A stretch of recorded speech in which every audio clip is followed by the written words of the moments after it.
আৰু এচিডে কি উৎপন্ন কৰে হাইড্ৰোজেন ক্লিয়াৰ হৈছে ওকে নেক্সট এপ্ৰোচ এতিয়া আমি আগফালে আগবাঢ়িম আগফালে কিন্তু এই দুটা নাজানিলে নোৱাৰিবা আগফালে এই দুটা জানিবই লাগিব নহলে কিন্তু নোৱাৰা গতিকে এচিডে হাইড্ৰোজেন আয়ন আৰু ক্ষাৰকে হাইড্ৰক্সাইড আয়ন উৎপন্ন কৰে এতিয়া কথা হল আমি তেনেহলে দেখিলো হাইড্ৰোজেন আয়ন কত থাকে হাইড্ৰক্সাইড আয়ন কত থাকে এতিয়া যিবিলাকত বেছিকৈ হাইড্ৰোজেন আয়ন থাকিব এইবিলাক বেছি টেঙা লাগিব কাৰণ এসিড বিলাক কেনেকৈ টেঙা গতিকে হাইড্ৰোজেন আয়ন বেছি থাকিলে এইবিলাক বেছি টেঙা লাগিব তেনেহলে এইবিলাক কেনেকৈ এইবিলাক তীব্ৰ এসিড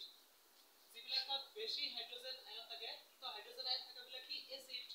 হাইড্ৰোজেন আয়ন থাকিলে এইবিলাক এসিড আৰু হাইড্ৰক্সাইড আয়ন থাকিলে এইবিলাক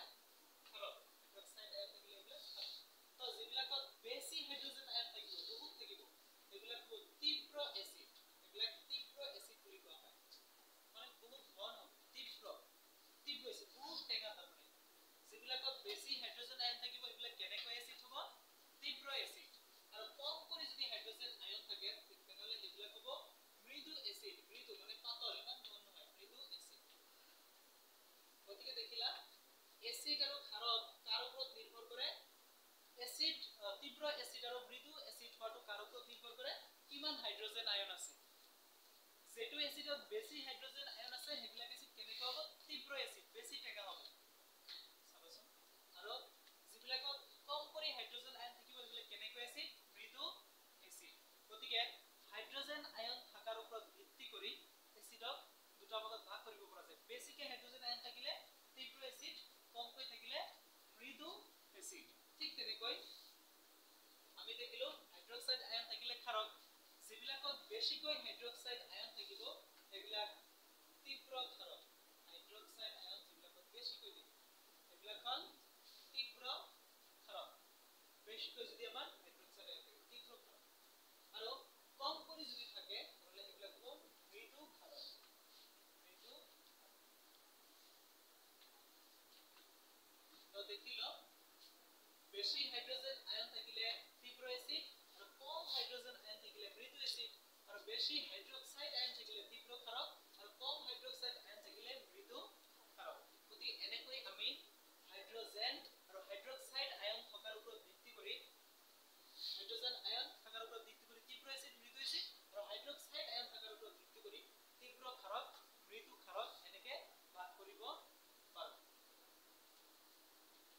গতিকে এসিড বিলাকক এনেকৈ ভাগ কৰিব পৰা যায় আৰু ক্ষাৰক বিলাকক তেনেকৈ ভাগ কৰিব পৰা যায় এতিয়া আমি চাম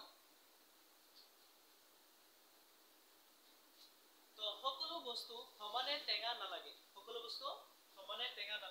তাৰ মানে সকলো বস্তু সমান পৰিমাণে এসিড নাথাকে কিছুমানত বহুত বেছি কিছুমানত তাতকৈ অলপ কম কিছুমানত তাতকৈ অলপ কম কিছুমানত আকৌ তাতকৈ আৰু অলপ কম গতিকে সকলো বস্তুত সমান পৰিমাণে এসিড নাথাকে মানে হাইড্ৰোজেন আয়ন নাথাকে সকলো বস্তুত সমান পৰিমাণে হাইড্ৰোজেন আয়ন নাথাকে সেইকাৰণে সকলো বস্তু সমান টেঙা নালাগে ঠিক তেনেকৈ সকলো বস্তুতে সমান হাইড্ৰক্সাইড আয়ন নাথাকে সেইকাৰণে সকলো বস্তু সমান তিতা নালাগে তো এতিয়া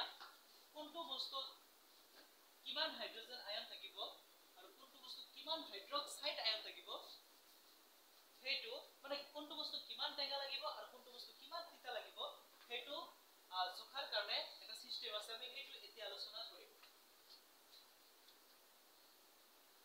গতিকে দেখিলা এসিড বিলাকক দুই ভাগত ভাগ কৰা হয় মৃদু এসিড তীব্ৰ এসিড ক্ষাৰক কম তীব্ৰ ক্ষাৰক মৃদু ক্ষাৰক কিহৰ ওপৰত ভিত্তি কৰি যত হাইড্ৰোজেন বেছি থাকে তীব্ৰ ক্ষাৰক যত কম থাকে সেইটো মৃদু যত হাইড্ৰোজেন বেছি থাকে তীব্ৰ এসিড আৰু যত কম থাকে মৃদু এসিড আৰু যত হাইড্ৰক্সাইড বেছি থাকে তীব্ৰ ক্ষাৰক যত কম থাকে মৃদু ক্ষাৰক তো এতিয়া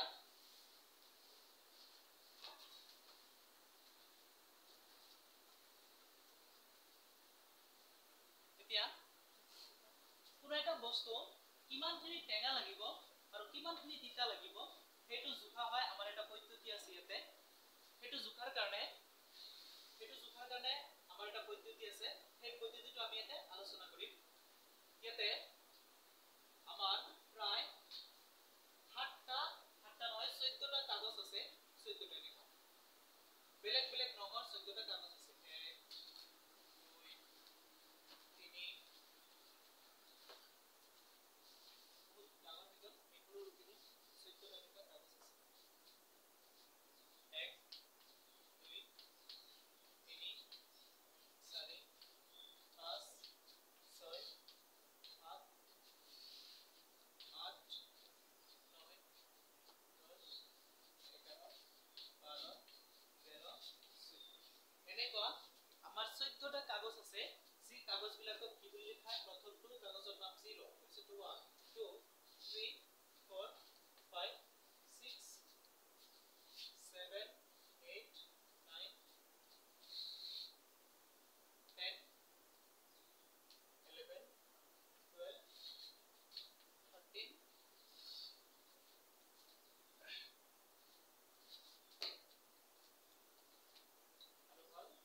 15টা ইয়াতে আছে বেলেগ বেলেগ ৰঙৰ প্ৰত্যেকৰে ৰং বেলেগ বেলেগ কাৰো লগত কাৰো ৰং নিমিলে এইবিলাক কি 14টা সৰি 15টা বেলেগ বেলেগ ধৰণৰ কাগজ বেলেগ বেলেগ ৰঙৰ 15টা কাগজ সবা এই বেলেগ বেলেগ ৰঙৰ 15টা কাগজৰ সহায়তে কি কৰা হ'ব তো ইয়াৰ প্ৰত্যেকটো কাগজৰ ৰং কাৰো লগত কাৰো নিমিলে বেলেগ বেলেগ ৰঙৰ কাগজ এটো ক্লিয়াৰ থাকিব লাগিব যে 14টা 15টা কাগজৰ প্ৰতিটোৰে ৰং বেলেগ বেলেগ আৰু ইহঁতৰ হয় কি কৰা হয় কোনটো এসিড কোনটো ক্ষাৰক এটো চিনাক্ত কৰি ওলোৱা হয় এইবিলাকৰ হয় কোনটো এসিড আৰু কোনটো ক্ষাৰক এটো চিনাক্ত কৰি ওলোৱা হয় প্ৰতিটোৰে কালাৰ বেলেগ বেলেগ আৰু প্ৰথমটো নাম 0 তাৰপিছতো 1 তাৰপিছতো 2 এনেকে একদম 14 লৈকে আছে 15টা কাগজৰ নামকৰণ কৰা হৈছে এনেকে 14 লৈকে 1 2 3 4 5 6 7 আপ টু 14 লৈকে নামবিলাক দিয়া হৈছে আৰু ৰঙো বেলেগ নামো বেলেগ ৰঙো বেলেগ নামো বেলেগ তো এইবিলাকৰ হয় কি কৰা হয় এসিড কোনটো ক্ষাৰক কোনটো চিনাক্ত কৰি ওলোৱা হয় আগতে আমি তোমালোকে দেখিছিলা এসিড আৰু ক্ষাৰক চিনি ওলোৱাৰ কাৰণে কি ব্যৱহাৰ কৰিছিল প্ৰাকৃতিক আৰু কৃত্ৰিম সূচক প্ৰাকৃতিক সূচক আছিল হালদি লিটমাছ এইবোৰ আৰু কৃত্ৰিম সূচক আছিল কি মিথাইল অৰেঞ্জ ফিনল দুটাই আছিল কৃত্ৰিম সূচক মিথাইল অৰেঞ্জ আৰু ফিনল ফিলিন কিন্তু এতে প্ৰাকৃতিক সূচক তোমালোকে বহুত পাইছিলা প্ৰাকৃতিক সূচক ৰঙা বন্ধা কবিৰ পাত ফুল যেনেকা পিটুনিয়া হাইড্ৰেঞ্জিয়া তাৰপিছত তোমালোকে পাইছিলা লিটমাছ কাগজ হালদি এইবিলাক আছিল প্ৰাকৃতিক সূচক বহুত কিন্তু তোমালোকে কৃত্ৰিম সূচক দুটা পাইছিলা এইবিলাকৰ হয় কি কৰা হৈছিল এসিড কোনটো ক্ষাৰক কোনটো চিনি ওলোৱা হৈছিল কিন্তু ইয়াতে তেনেকুৱা এসিড ক্ষাৰক চিনি ওলোৱা নহয় ইয়াতে কোনটো কেনেকুৱা এসিড কোনটো বেছি টেঙা কোনটো কম টেঙা এইবিলাক সকলো ওলোৱা হ'ব ইয়াতে তাৰ কাৰণে ইয়াতে বহুত কিটা কাগজ আছে বেলেগ বেলেগ ৰঙৰ 15টা বেলেগ বেলেগ ৰঙৰ কাগজ আছে আৰু প্ৰত্যেকৰে ৰং বেলেগ বেলেগ তো ৰং বেলেগ বেলেগ তো ইয়াতে এই 15টা কাগজৰ লগতে আৰু বহুত কিটামান কাগজ একে ৰঙৰ আছে সেম ৰঙৰ বহুত কিটা কাগজ আছে এইকেইটা ৰং হল হালধীয়া এইকেইটা ৰং হল হালধীয়া গতিকে এনেকা 15টা কাগজৰ লগতে আৰু একে ৰঙৰ কিছুমান কাগজ আছে সেইবিলাকৰ ৰং হল হালধীয়া ৰং হালধীৰ ৰং যেনেকা এনেকা হালধীৰ ৰঙৰ কাগজ সবা এই হালধীয়া ৰঙৰ কাগজবিলাক কি কৰা হয় সাপোজ আমাৰ 6-7টা গিলাস আছে 6-7টা গিলাসত আমি তিতা বস্তু আৰু টেঙা বস্তু থৈ দিছো 7টা মেন গিলাসত আমি টেঙা বস্তু থৈ দিছো তিতা বস্তু থৈ দিছো আমি কোনটো কিমান টেঙা আমি তো নাজানো কিছুমান বেছি টেঙা কিছুমান কম টেঙা এনেকা বস্তু আছে আৰু কিছুমান বেছি তিতা কিছুমান কম তিতা এনেকা বস্তু আছে আমি কি কৰিব লাগে বিচাৰি উলাব লাগে কোনটো বেছি টেঙা মানে তীব্ৰ এসিড কোনটো কম টেঙা মৃদু এসিড বিচাৰি উলাব লাগে আৰু তাৰে ভিতৰত কোনটো একেবাৰে কম টেঙা কোনটো একেবাৰে বেছি ইবিলাকো বিচাৰি উলাব লাগে তো আমি কি কৰিম তেতিয়া এই বিলাকৰ হয় এই 14টা 15টা কাগজৰ হয় লম যত কিছুমান হালধীয়া ৰঙৰ একে ৰঙৰ কিছুমান বহুত কাগজ আছে আৰু বেলেগ বেলেগ ৰঙৰ 15টা কাগজ আছে এই হালধীয়া ৰঙৰ কাগজবিলাক কি কৰা হ'ব হালধীয়া ৰঙৰ কাগজবিলাক কি কৰা হ'ব আমি গিলাসত যে বেলেগ বেলেগ ৰঙৰ গিলাসত যে বেলেগ বেলেগ আমি কি থৈছো দ্ৰববিলাক থৈছো কিছুমানত বেছি টেঙা বস্তু আছে কিছুমানত কম টেঙা বস্তু আছে তিতা বস্তু আছে কিছুমানত বেছি তিতা বস্তু আছে সেইবিলাকত আমি কি কৰিম এই হালধীয়া ৰঙৰ কাগজবিলাক ডুবাই দিম কি কৰিম এইবিলাক এনেকা দীঘল দীঘল কাগজবিলাক এইখিনি ডাঙৰ ডাঙৰ আমি এনেকে লৈ কেনে সাপোজ প্ৰথমটো গিলাসত জুলীয়া বস্তু আছে তাতে ডুবাই দিছো দ্বিতীয়টো জুলীয়া বস্তু আছে তাতে ডুবাই দিছো কিন্তু বেলেগ বেলেগ বস্তু এটা সাপোজ আমৰ জুস এটা সাপোজ লেমুৰ এটা সাপোজ আমি তেতলি টেঙা এইবিলাক আছে মানে তো আমি কি কৰিম ডুবাই চাম এই হালধীয়া কাগজবিলাক সকলো কিটা ডুবাই দিম প্ৰথমটো ডুবালো তেতিয়া কি হ'ব এই হালধীয়া কাগজটো কি হ'ব ডুবাই দিয়াৰ লগে লগে ইয়াতে বেলেগ বেলেগ ৰঙৰ কাগজ আছে না ইয়াৰ পৰা যিকোনো এটা নিচিনা হৈ যাব ডুবাই দিয়াৰ লগে লগে তো ইয়াতে 0 ৰ পৰা একদম 6 লৈকে যিখিনি ৰঙৰ আছে 0 ৰ পৰা 6 লৈকে এনেকুৱা ৰঙৰ হলে হেবিলাকক কোৱা হ'ব এসিড হেবিলাক কি কোৱা হ'ব এসিড এইকেইটা ৰঙৰ লগত যদি মিলে হালধীয়া ৰঙৰ কাগজটো ডুবাই দিয়াৰ লগে লগে এই প্ৰথম 6টা ৰঙৰ লগত যদি মিলে যিকোনো এটাৰ লগত এই 6টাৰ ভিতৰত যিকোনো এটাৰ লগত ৰঙৰ লগত যদি মিলে এই হালধীয়া ৰঙৰ কাগজটো কালাৰটো হলো হৈ যাব হালধীয়া আৰু নাথাকে ডুবাই দিয়াৰ লগে লগে গিলাসত পানী জুলীয়া বস্তু তেতিয়া কেনেকৈ হ'ব ডুবাই দিয়াৰ লগে লগে এই প্ৰথম 6টাৰ যিকোনো এটাৰ নিচিনা যদি হয় তাহলে এই গিলাসত কি আছে এসিড আছে তো আমি ইয়াক ৰাখো তাৰ পিছত যদি আমি হালধীয়া ৰঙৰ কাগজটো ডুবাই দিয়াৰ লগে লগে এই 6টাৰ নিচিনা নহয় এই কিটা যদি হয় 8টাৰ পৰা এই 14টা এইখিনি লৈকে যদি হয় 8ৰ পৰা একদম 8 9 10 11 12 13 14 এইকিটাৰ ভিতৰত যদি হয় তাহলে এই কিটা হ'ব ক্ষাৰক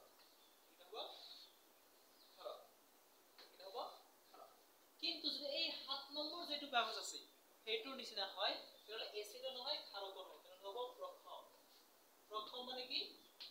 লুনিয়া ধৰণৰ হ'ব লুনিয়া এচিড নহয়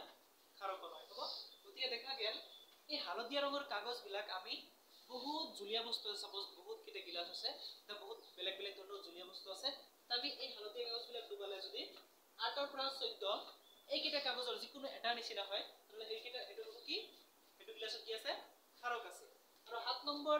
কাগজৰ ৰঙৰ নিচিনা হলে হালধীয়া ৰঙৰ কাগজ যদি 7 নম্বৰ কাগজৰ ৰঙৰ নিচিনা হয় তাহলে এইটো কি হ'ব এই যত ডুবাইছিল এটো আছিল প্ৰক্ষম যেটো গিলাসৰ পানী ডুবাইছিল বা জুলীয়া বস্তু ডুবাইছিল এটো আছিল প্ৰক্ষম বা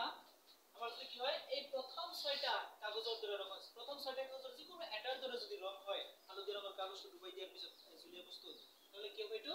এসিড প্ৰথম 6টাৰ নিচিনা হলে এসিড মাজত 7 নম্বৰটো কাগজৰ নিচিনা হলে প্ৰথম আৰু 8 পৰা 14 নম্বৰ ইয়াৰ যিকোনো এটা কাগজৰ নিচিনা ৰং হলে এই হালধীয়া ৰঙৰ কাগজটো এটো কি হৈ যাব ক্ষাৰক হৈ যাব তো এনেকৈ আমি কি কৰিব পাৰো হালধীয়া ৰঙৰ কাগজটো ডুবাই কেনে হালধীয়া ৰঙৰ কাগজটো ডুবালে হালধীয়া ৰঙৰ কাগজটো হলনি হয় আৰু কি হয় এই স্পুনৰটাৰ ভিতৰত যিকোনো এটা নিচিনা হয় আৰু যিকোনো এটা নিচিনা হলে তাৰ সহায়ত আমি কি চিনাক্ত কৰি লব পাৰো যত আমি হালধীয়া ৰঙৰ কাগজটো যি জুলীয়া বস্তু ডুবাইছিলো সেই বস্তুটো এসিড নে ক্ষাৰক নে প্ৰক্ষম মানে এসিড নহয় ক্ষাৰক নহয় এটো কোৱা হয় প্ৰক্ষম তো কোন হ'ব আমি চিনাক্ত কৰি লব পাৰো তো মানে এই প্ৰথম 6টা হলে কি হ'ব 6টা ৰঙৰ হলে এটো এসিড হ'ব তো ইয়াতে কথা আছে যদি প্ৰথম 6টা ৰঙৰ ভিতৰত এই 0 নম্বৰৰ যেটো কাগজ আছে তাৰ নিচিনা যদি ৰং হয় হালধীয়া ৰঙৰ কাগজটো 0 নম্বৰৰ যেটো আছে তাৰ নিচিনা যদি ৰং হয় তাহলে সেই যত ডুবাইছিলা হেটো হ'ব তীব্ৰ এসিড এটো কি হ'ব তীব্ৰ এসিড 0 হলে তীব্ৰ এসিড হালধীয়া ৰঙৰ কাগজটো যদি এই 0 নম্বৰৰ যেটো কাগজ আছে হেটোৰ নিচিনা হয় তাহলে তীব্ৰ এসিড তীব্ৰ এসিড ওয়ানো যদি হয় তেনে হলো তীব্র এসিড কিন্তু 0 হলে আটাইতকৈ বেশি তীব্র বহুত টেঙা এসিড তাহলে 0 যদি এই ৰঙৰ নিচিনা হলে বহুত টেঙা এটো হলো তীব্ৰ এসিড বুলিয়ে ধৰা হ'ব তীব্ৰ কিন্তু ইয়াৰ কৰি কম আৰু যদি 6 নম্বৰ কাগজৰ নিচিনা হয় তেনে এসিডে হ'ব কিন্তু কেনেকা আছে বেছি টেঙা নহয় মৃদু এসিড কেনেকা আছে মৃদু এসিড মৃদু বেছি টেঙা নহয় অলপ টেঙা মৃদু এসিড আৰু 8 পৰা 14 লৈকে ইয়াৰ ভিতৰত যিকোনো এটা নিচিনা হলে এটো কি হ'ব ক্ষাৰক এতিয়া যদি 14 নম্বৰ হয় 14 নম্বৰটো নিচিনা হয় তাহলে তীব্ৰ ক্ষাৰক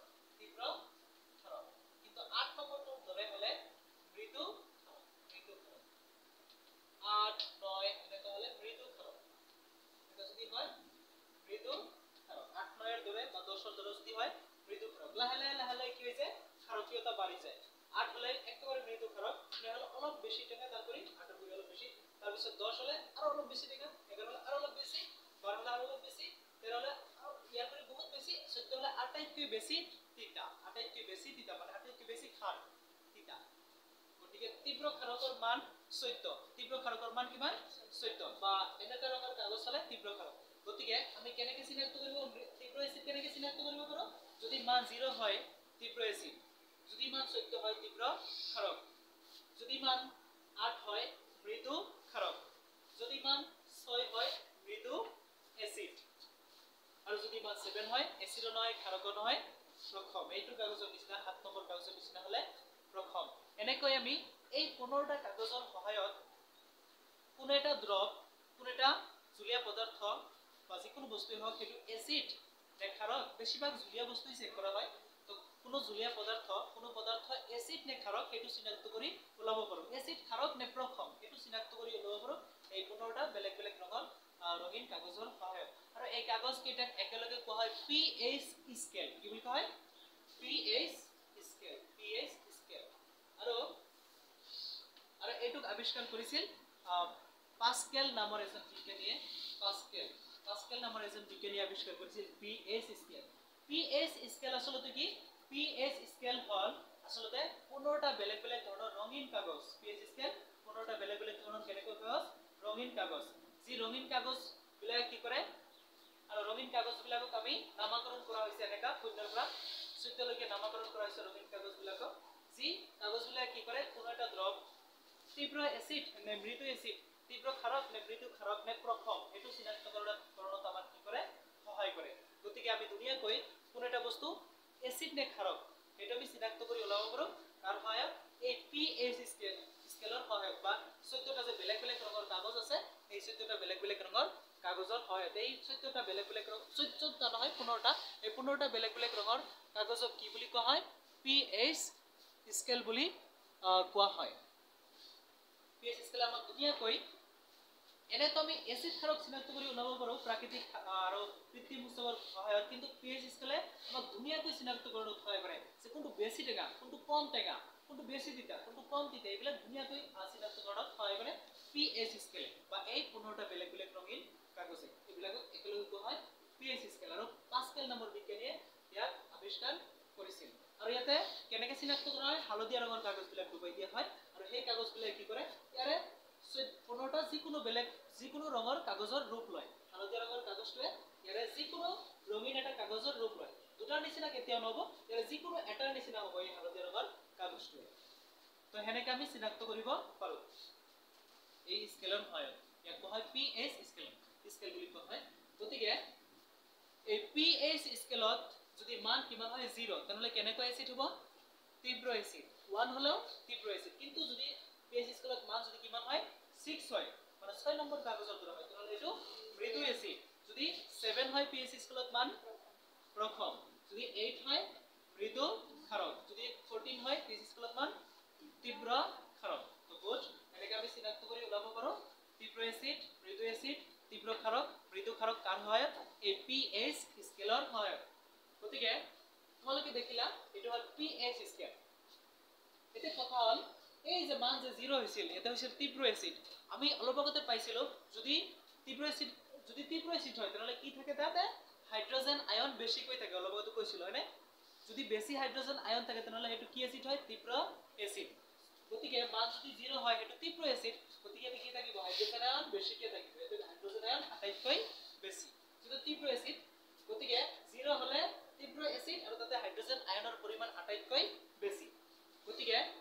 হাইড্ৰোজেন আয়নৰ পৰিমাণ কত আটাইতকৈ বেশি এইটো মান যদি 0 হয় তাতে আটাইতকৈ হাইড্ৰোজেন আয়নৰ পৰিমাণ বেশি এগুলা কিন্তু বহুত বাৰ আহিছে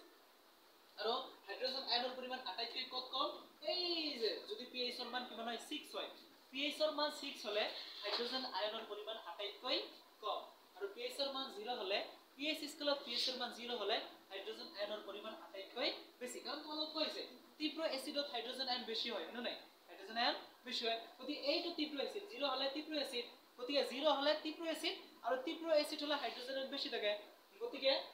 pH স্কেলত মান 0 হলে হাইড্ৰোজেন আয়নৰ পৰিমাণ আটাইতকৈ বেশি আৰু pH স্কেলত মান যদি কিমান হয় 6 হয় তাহলে হাইড্ৰোজেন আয়নৰ পৰিমাণ আটাইতকৈ কম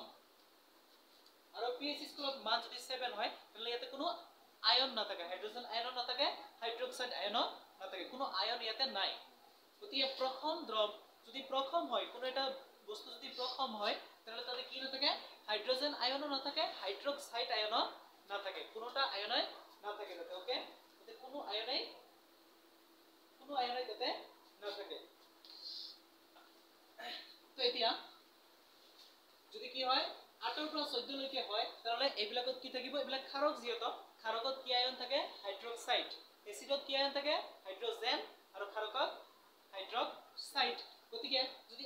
8 হয় মৃদু ক্ষাৰক যিহেতু 8 হলে কি হয় মৃদু ক্ষাৰকত কি থাকিব হাইড্ৰোক্সাইড আয়ন কম কৰি থাকিব না নাই গতিকে হাইড্ৰোক্সাইড আয়নৰ পৰিমাণ কত কম যত pH ৰ মান 8 pH ৰ মান 8 হলে হাইড্ৰোক্সাইড আয়নৰ পৰিমাণ কম হ'ব মানে আমি ক্ষাৰকৰ ভিতৰতে কৈ আছো মই ইয়াতে কিন্তু হাইড্ৰোজেন আয়ন হাইড্ৰোক্সাইড আয়ন একেবাৰে নাই মানে ক্ষাৰকৰ ভিতৰত এই ক্ষাৰক যে আছে ক্ষাৰকৰ ভিতৰত কোনটো ক্ষাৰকত হাইড্ৰোক্সাইড আয়নৰ মান আটাইতকৈ কম pH স্কেলৰ মান যদি 8 হয় তাহলে হাইড্ৰোক্সাইড আয়নৰ পৰিমাণ আটাইতকৈ কম আৰু আটাইতকৈ বেছি কিমান 14 যদি হয় হাইড্ৰোক্সাইড আয়নৰ পৰিমাণ আটাইতকৈ বেছি তোমালোক মই তে জানাৰ কাৰণে কৈ আছো আকৌ মই নোটছ দিম যে তাতে ইয়াৰ পৰি ভালকৈ ধুনীয়াকৈ কোৱা আছে সকলো লিখা আছে নোটছত গতিকে তেতিয়া তোমালোকে আকৌ ৰিপিট কৰিব পাৰিবা এতিয়া অলপ ভালকৈ চোৱা গতিকে হাইড্ৰোজেন আয়নৰ পৰিমাণ কত আটাইতকৈ বেছি যদি মান কিমান হয় 0 হয় মান যদি কিমান হয় pH ৰ মান 0 হলে pH স্কেলত মান 0 হলে হাইড্ৰোজেন আয়নৰ পৰিমাণ আটাইতকৈ বেছি আৰু pH স্কেলত মান যদি 14 হয় তাহলে হাইড্ৰোক্সাইড আয়নৰ পৰিমাণ আটাইতকৈ বেছি এটা হাইড্ৰোক্সাইড আয়নৰ পৰিমাণ বেছি আৰু ইয়াতে হাইড্ৰোজেন আয়নৰ পৰিমাণ আটাইতকৈ বেছি যদি ইয়াতে হাইড্ৰোজেন আয়নৰ পৰিমাণ আটাইতকৈ বেছি হয় তাহলে এটা হাইড্ৰোক্সাইড আয়ন আছে নেকি ইয়াতে যদি হাইড্ৰোক্সাইড আয়নৰ পৰিমাণ বেছি হয় তাহলে ইয়াতে হাইড্ৰোজেন আয়ন আছে নেকি নাই ইয়াতে হাইড্ৰোজেন আয়নৰ পৰিমাণ আটাইতকৈ বেছি তাহলে ইয়াতে তো হাইড্ৰোক্সাইড আয়ন নাই কাৰণ ই এচিডত তো হাইড্ৰক্সাইড আয়ন নাই গতিকে এটা হাইড্ৰোজেন আয়ন বেছি এটা হাইড্ৰক্সাইড আয়ন নাই এটা হাইড্ৰোজেন আয়ন আছে এটা হাইড্ৰক্সাইড আয়ন আছে এটা হাইড্ৰক্সাইড আয়ন নাই এটা হাইড্ৰোজেন আয়ন নাই ক্ষাৰকত হাইড্ৰোজেন আয়ন নাই আৰু এচিডত হাইড্ৰক্সাইড আয়ন নাই গতিকে এনেকৈ আমি পিএইচ স্কেলৰ সহায়ত এচিড ক্ষাৰক ধুনীয়াকৈ চিনাক্ত কৰিব পাৰোঁ এইটো পিএইচ স্কেল তোমালোকে মনত ৰাখিবা আৰু পিএইচ স্কেল কাক বোলে যদি কয় আমি পিএইচ স্কেল কাক বোলে যদি কয় তেনলে আমি এনেকৈ কম কোনো দ্ৰৱত থকা হাইড্ৰোজেন আয়ন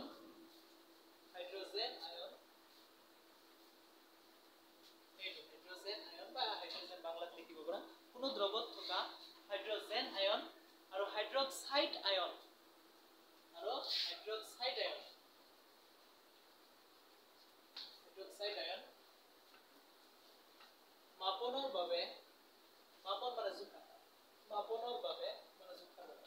মাপনৰ বাবে এবিধ স্কেল উদ্ভাৱন কৰা হৈছে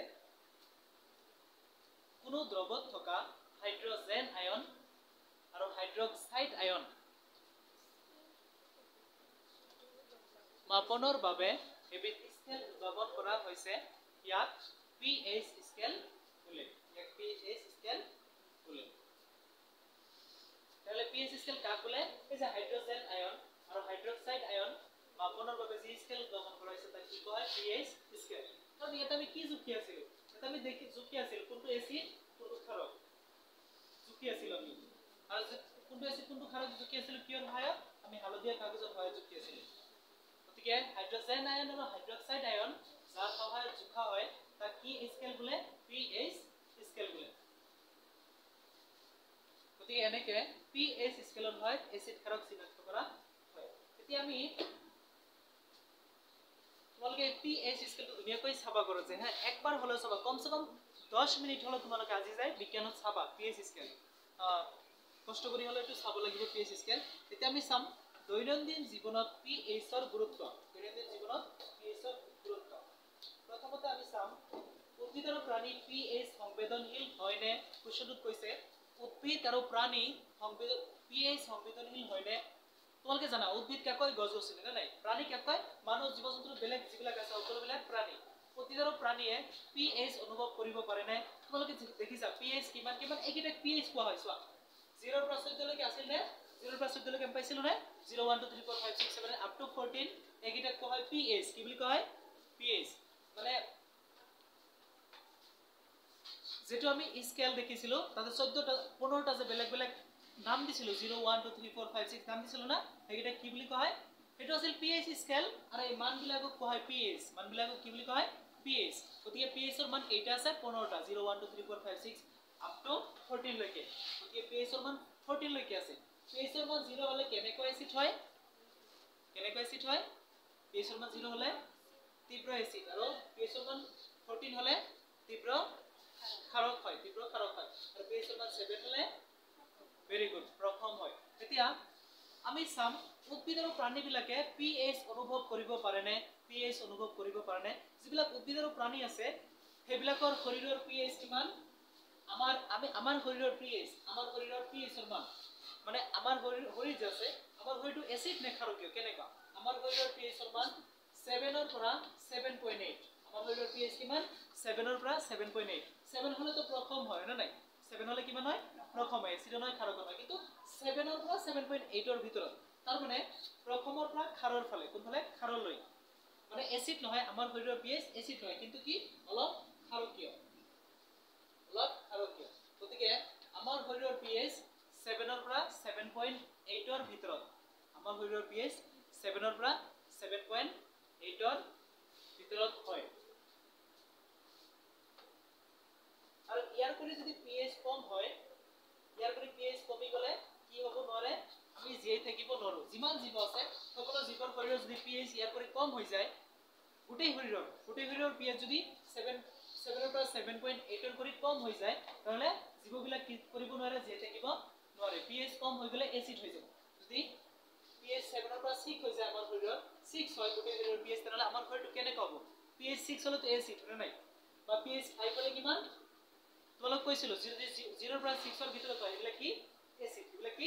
এসিড যদি 7 হয় প্রথম গতিকে আমাৰ শৰীৰৰ pH হল 7 ৰ পৰা 7.8 ৰ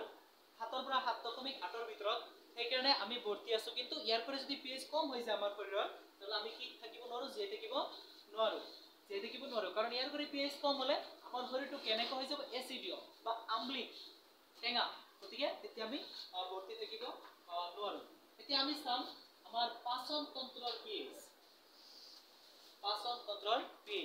আমাৰ পাচন তন্ত্ৰৰ pH চাম আমাৰ পাচন তন্ত্ৰ কৰ পৰা আৰম্ভ একদম মুখৰ পৰা পাচন মানে হজম তোমালোকে জানা আমি যে খাদ্য খোৱাৰ পিছত এইবিলাক কি হয় হজম হয় যাৰ হয় হজম হয় তাক কোৱা হয় পাচন তন্ত্ৰ বুলি কোৱা হয় তো আমি চাম আমাৰ পাচন তন্ত্ৰৰ pH কিমান তো পাচন তন্ত্ৰ কেনেকৈ গঠন হয় একদম মুখৰ পৰা যায় একেবাৰে লাষ্ট সীমা বায়ু বুলি কোৱা হয় একদম মুখৰ পৰা আৰম্ভ হৈ একদম বায়ুলৈকে হে বায়ু তো তাৰে মাজতে বিভিন্ন অংগবিলাক আছে মুখৰ পিছত পাকস্থলী মুখৰ pH কিমান মুখৰ pH 6.5 ৰ পৰা 7.5 মুখৰ pH কিমান 6.5 ৰ পৰা 7.5 আৰু মুখৰ পিছত হল পাকস্থলী মুখৰ পিছত খোৱা বস্তু ক'ত যায় আমি পাচন তন্ত্ৰৰ pH চাই আছো পাচন তন্ত্ৰ মানে কি খাদ্য বস্তু যাই কিনে যি অংগৰে খাদ্য বস্তু যাই কি হয় হজম হয় তাক হয় পাচন তন্ত্ৰ আৰু পাচন তন্ত্ৰৰ মুখত খাদ্য ক'ত যায় ফাৰ্ষ্টত মুখত যায় তো মুখৰ pH 6.5 ৰ পৰা 7.5 পাকস্থলীত pH হল 1.5 ৰ পৰা 3.5 পাকস্থলীত pH এই পাকস্থলীৰ পিছত আমাৰ পাকস্থলীৰ পিছত ক'ত যাব খাদ্যবিলাক ক্ষুদ্ৰান্তত যায় সৰু নাৰী এই ক্ষুদ্ৰান্তৰ pH হল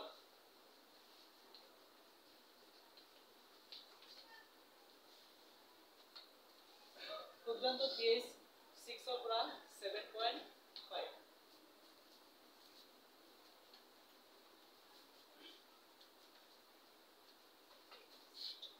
তাৰপিছত হল আমাৰ বৃহদান্ত্ৰ ক্ষুদ্ৰান্তৰ পিছত হল বৃহদান্ত্ৰ ডাঙৰ নাৰী থাকে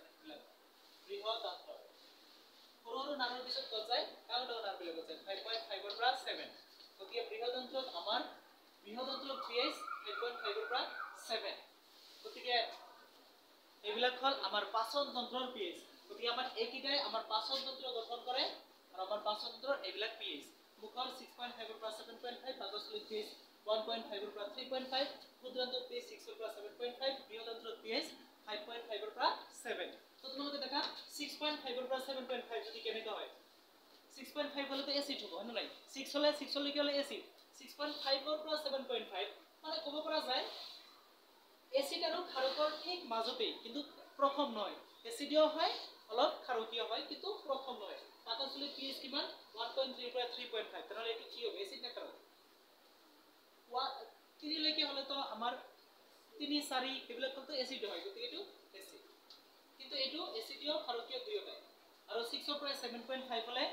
6 হল তো এসিড 7.5 হলে প্ৰথম হৈ কিনে অলপ ক্ষাৰকৰ ফালে গৈছে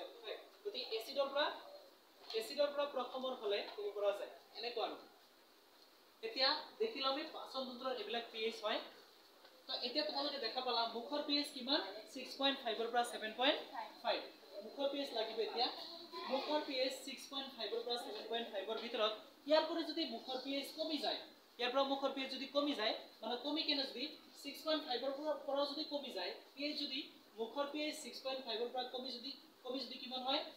6 হয় বা 5 হয় বা 5.5 হয় তো তারপরেও যদি কম হয় মুখৰ pH যদি 6.5 ৰ পৰা কমি যায় মুখৰ pH 6.5 ৰ পৰা কমি যদি কিমান হয় 5.5 যদি হয় বা তারপরেও যদি কম হয় তাতকৈ যদি কম হয় তেনেহলে কি হয় তেতিয়া আমাৰ মুখত এসিডৰ পৰিমাণ বাঢ়ি যায় মুখৰ pH যদি 6.5 ৰ পৰা কমি 5.5 বা তাতকৈও কমি যায়